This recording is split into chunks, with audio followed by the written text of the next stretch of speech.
Emmanuel Ducrot du journal L'Opinion. Au beau milieu du débat sur l'énergie, alors que les températures sont en train de tomber là, on craint de manquer de courant cet hiver. Une décision administrative à contre-courant au pied des Alpes vient secouer l'actualité. C'est le tribunal administratif de Grenoble. Il vient d'ordonner la destruction d'une petite centrale hydroélectrique. Ça se passe à Sallanches, en Haute-Savoie. Oui, depuis 2004, le maire de la ville, Georges Morand, d'hiver droite, portait un projet de production d'électricité locale, zéro carbone, une micro-centrale électrique sur la Sallanches, la rivière qui traverse Sallanches. Ça n'est pas la première à Sallanches, contexte original.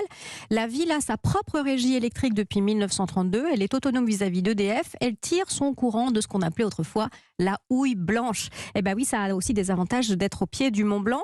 La nouvelle petite centrale devait alimenter en courant 1200 foyers, 20% de la population de la ville. Elle est déjà construite. Elle devait être inaugurée le mois prochain. Et patatras. Douche froide. Ah mais en plus, c'est un équipement tout neuf. Tout neuf. La justice administrative ordonne donc la destruction de la centrale et la remise en état du site sur la rivière Sallanches. Mais que s'est-il passé? La centrale était illégale? Pas du tout. Elle avait reçu toutes les autorisations nécessaires, mais évidemment, elle faisait l'objet de contestations. C'est toujours le cas.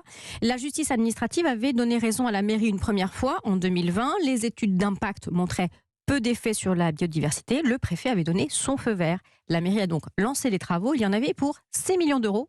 Mais il restait une petite possibilité de recours. Et c'est là qu'une association écologiste s'en est saisie. Oui, France Nature Environnement, qui s'est appuyée sur un avis de l'Agence française de la biodiversité qui affirme que le projet modifie substantiellement ce cours d'eau classé réservoir biologique. Selon France Nature Environnement, le projet réduit de 50% l'écoulement de l'eau à un endroit.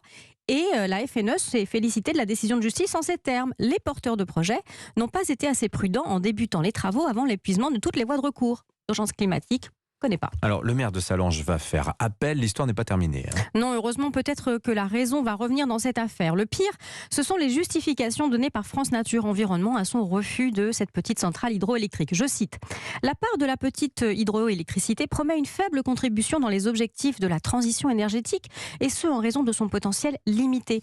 La petite hydroélectricité au fil de l'eau n'apporte aucune souplesse de production, n'est pas compétitive face aux autres sources électrogènes renouvelables et impacte fortement les milieux aquatiques. La même association qui a récemment attaqué Total en justice pour inaction climatique, la même association qui plaide pour la reprise en main de la production électrique localement, nous explique que nous sommes donc tout à fait en situation de refuser une électricité justement locale, zéro carbone, zéro déchet au nom de l'écologie. Au royaume des injonctions contradictoires, les hypocrites sont rois. Effectivement, merci beaucoup Emmanuel Ducrot. Cette histoire de Sallanches, on va la suivre parce que c'est vrai qu'elle est assez stupéfiante. Dans un instant, merci à vous Emmanuel, à demain.